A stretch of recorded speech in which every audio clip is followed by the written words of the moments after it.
Hey everyone, how you doing? This is Amon Green, Green Bay Packers all-time leading rusher, and you're watching Packers Total Access Live, your daily source for Packer content. Go Pack, go!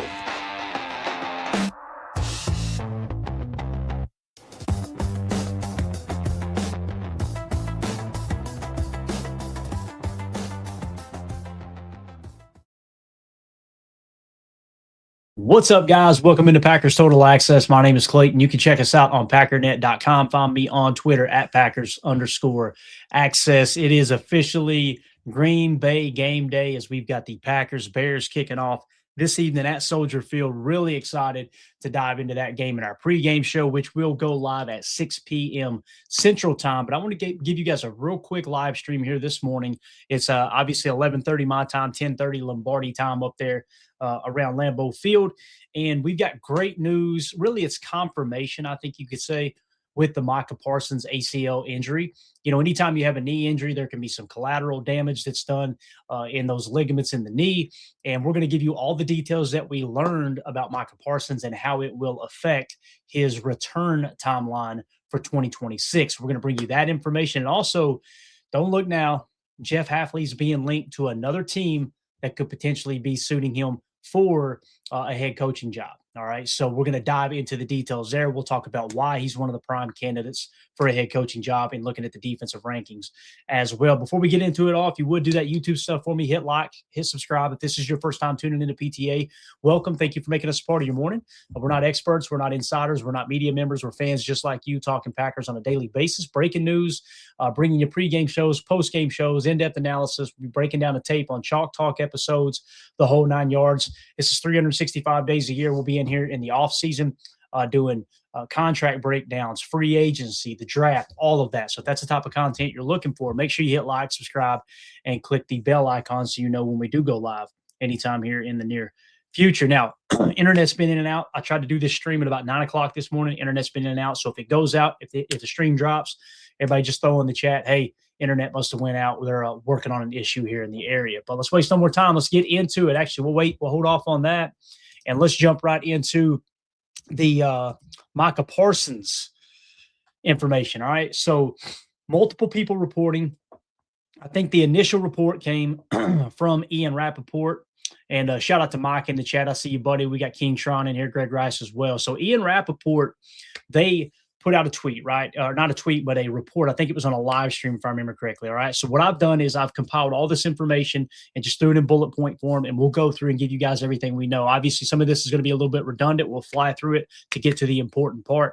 Micah Parsons obviously suffered that ACL there in the Broncos game. Now, we didn't know, okay, is there any other ligament damage there? Obviously, you could tell right off the bat it was probably going to be an ACL. We were right, unfortunately, in that assessment. The tear is described as a clean ACL tear. This is according to Ian Rappaport, okay, a clean ACL tear. People hear that and they go, what does that mean, right? It means there's no significant damage to the surrounding ligaments, which is a best-case scenario, okay? Now, recovery outlook. Because it's a clean tear, Parsons has a, quote, good chance, is what was reported, of being ready for the start of the 2026 season. Now, this goes hand in hand with what Micah said the other day, right? I'll be back September. Essentially, he just posted a tweet that said September 2026. So he must have already gotten pretty good confirmation. I don't know if they've gotten all the tests done, the MRIs and all that yet at that point. But he probably got confirmation, hey, it's just a clean ACL. You're looking at, according to Ian Rappaport, again, a 9-month typical recovery timeline. All right.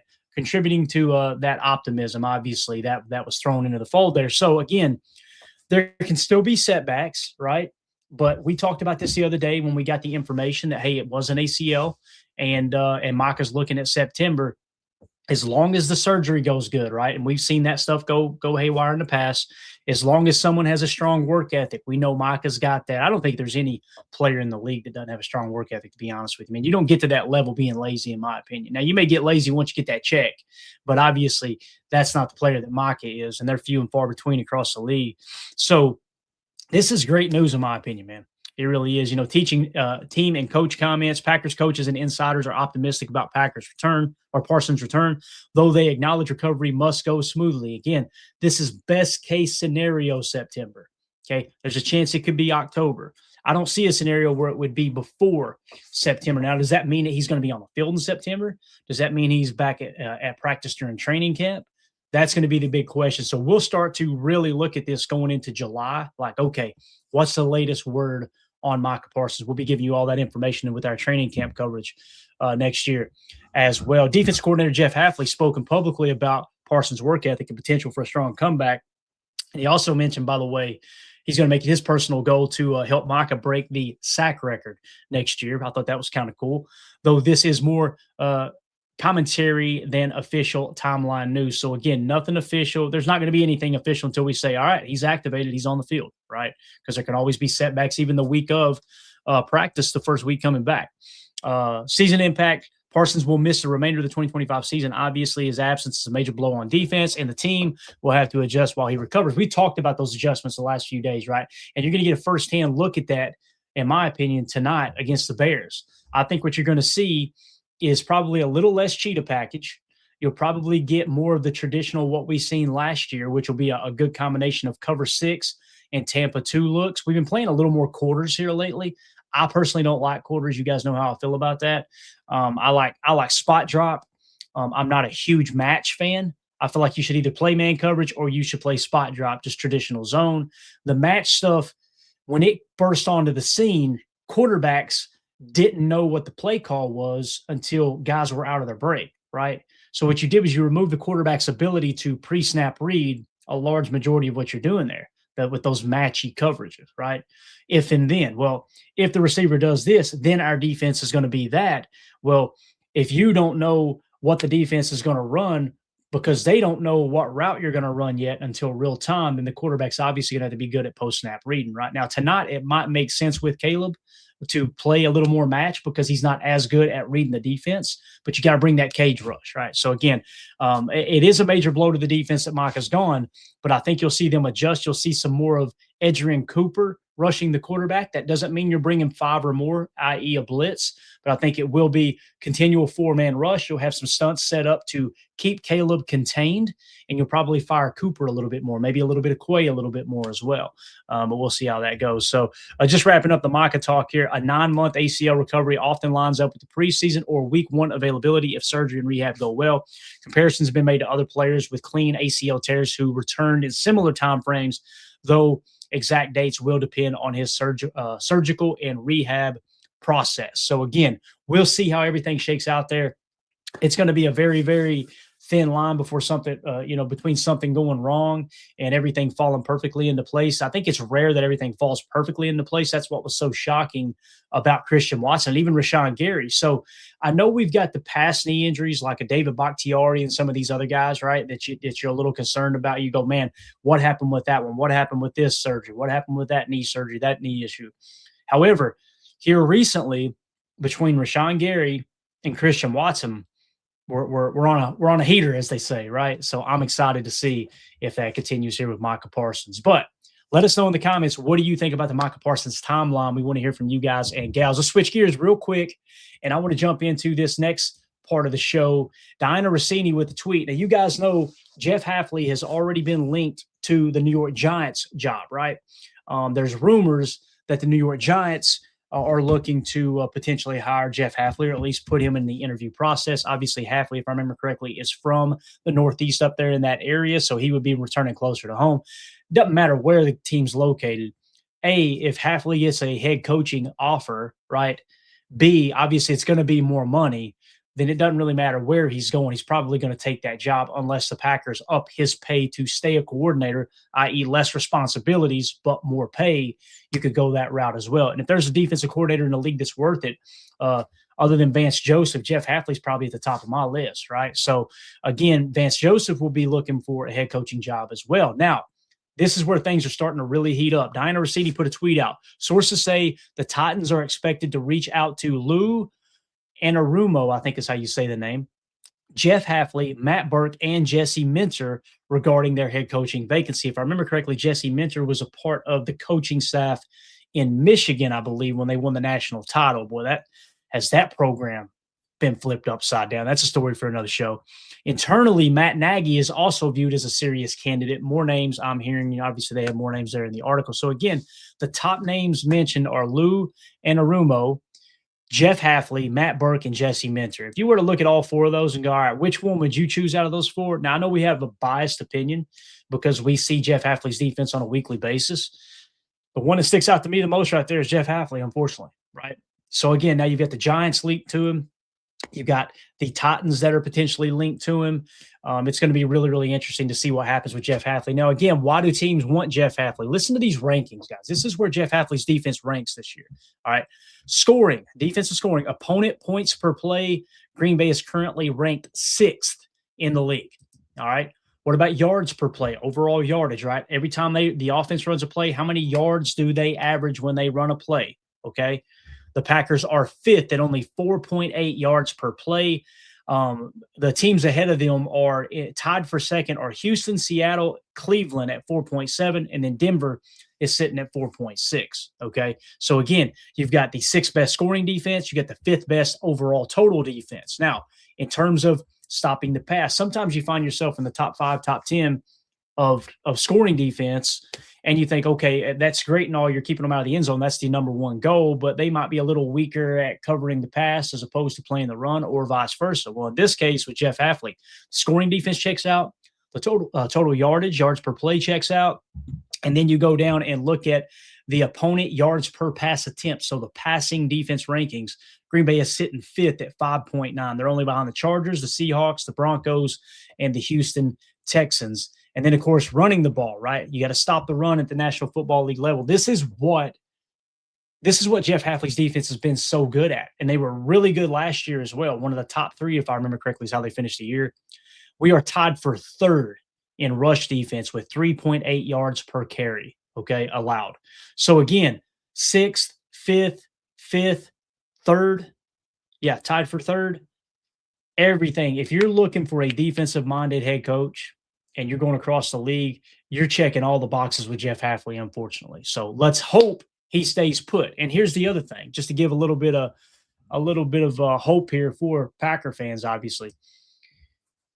If a team does offer him the head coaching job, right, you would think, okay, he's probably going to take it. However, remember last year, Ben Johnson decided to stay in Detroit one more year. So there's a chance that could happen as well. There's also a chance that another highly touted coach could become available, right? That someone would want to potentially hire as their head coach as well. I personally lean toward offensive-minded coaches as head coaches. That's just my opinion. I mean, you look at the great coaches here recently, you've got them. They're either a well-rounded coach like Belichick has coached every phase of the game. You could pull up footage of him and Tom Brady putting together an offensive game plan together during the week, and they're running New England. So you kind of throw that. People like to consider him just a defensive coach because he was a great defensive coordinator with the New York Giants back in the day. But he started off in special teams, he coached defense, and he had his fingerprint all over that New England entire organization. So he's more of a well-rounded coach, right? You think of Andy Reid, who's got a ton of Super Bowl rings right now. What is he? An offensive-minded coach, right? He's a guy that came up through Mike Holmgren's system, former tight end coach, all that stuff, right? Goes to Philadelphia, has some success, couldn't get over the hump, goes to Kansas City, and now he's a first ballot Hall of Famer. So, again, another offensive-minded coach. You just look at those coaches here recently, and to me, the offensive coaches stick out far more than the defensive coaches, right? Like Sean McVay. I mean, was he the youngest coach to win a Super Bowl, I believe, if I remember correctly? He was definitely the youngest coach to make 2 Super Bowls. So I think he was the youngest to win one. He's kind of the golden child, right? And now he's got arguably one of the best teams in the league. I know Seattle upset him the other night with the come from behind victory, but in overtime there. But again, offensive-minded coach is just absolutely dominating, right? If you just look at some of the top teams in the league in terms of, let's just say if we were to go to our power rankings, if I were to pull it up real quick and just kind of talk about, all right, in terms of our power rankings, where do these teams sit right now? If we sort by overall value, the LA Rams, right? That's Sean McVay, offensive coach. The Seattle Seahawks is, what's his name? McDonald. He's a defensive coach, right? So keep that in mind. New England, you've got our boy, it's evading me right now. Mike Vrabel, defensive-minded coach. So there's 2 of the top. Green Bay is in the number 4 spot with an 8.2 score, tied with Indianapolis. Matt LaFleur, offensive-minded coach. So now it's 2-2, right? Indianapolis, Shane Steichen. They're sitting at an 8.2 on our power rankings. I know the 13th in winning percentage, but across the board, I do feel like they're a much better team. Obviously, you lose your starting quarterback, things change. But again, how did Indianapolis turn around the season so quick? It's because of Daniel Jones, and that offense was really clicking, right? They've still got the fourth best scoring offense in the league right now and the third best in terms of yards per play.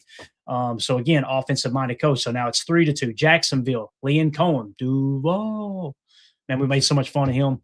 He's dominating, right? That's the sixth best team on our power ranking system.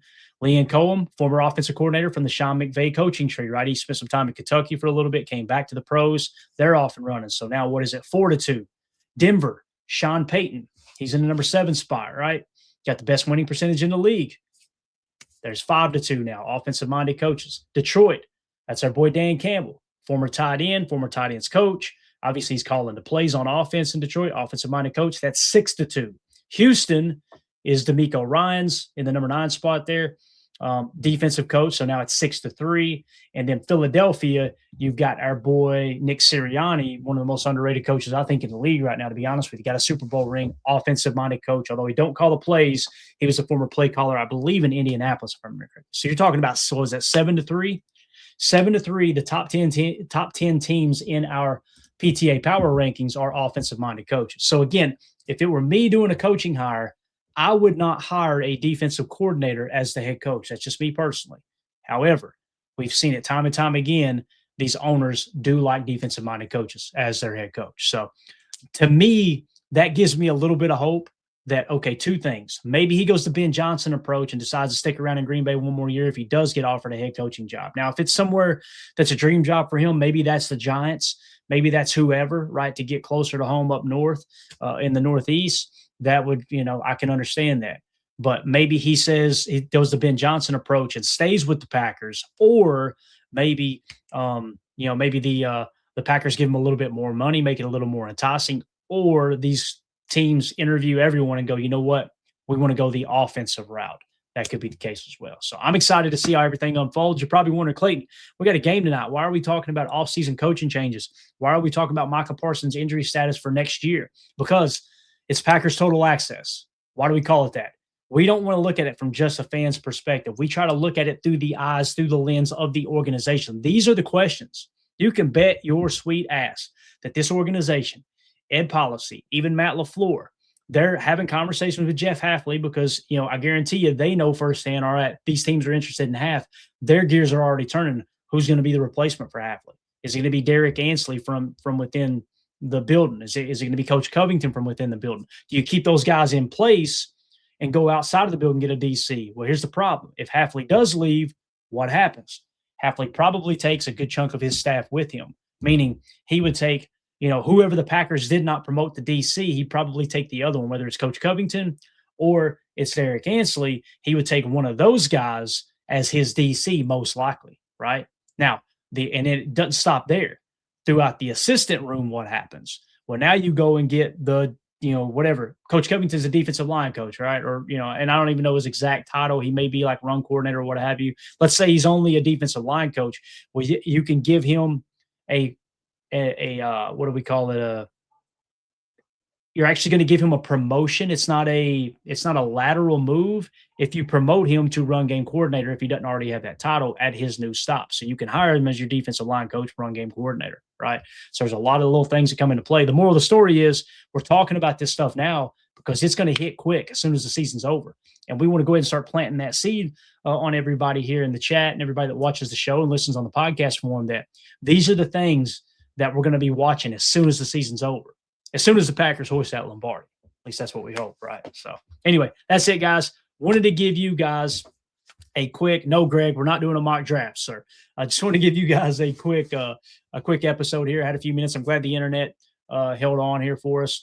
Wanted to give you an update on Micah Parsons. That's great news. And then, of course, just to keep you guys informed that Jeff Hafley, the coaching search there, and Jeff Hafley, the interest in other teams potentially hiring him is really heating up. We want to hear from you guys in the comments. Let us know how you feel about both Micah Parsons and the Jeff Hafley situation, okay? Make sure you put in the comments how you feel about that. And maybe a replacement if Jeff Hafley does take that job. Maybe you don't hire from within. Maybe he does kind of strip the defensive coaching staff down, and you've got somebody else in mind that you would go get. So let us know in the comments. Make sure you hit like, subscribe, click the bell icon so you're notified when we go live. Like tonight, 6 p.m. Central, we're going live for the PTA pregame show. We'll show you live shots from Soldier Field. We'll get you amped up. We'll show you the actives, inactives, just a little pregame conversation, about an hour long. We'll take you right up to kickoff, and then we'll be off and running. So everybody, make sure you hit that like button, click subscribe, click the bell icon. We'll see you guys tonight for the PTA pregame show. My name's Clayton. This is PTA. Go Pack Go.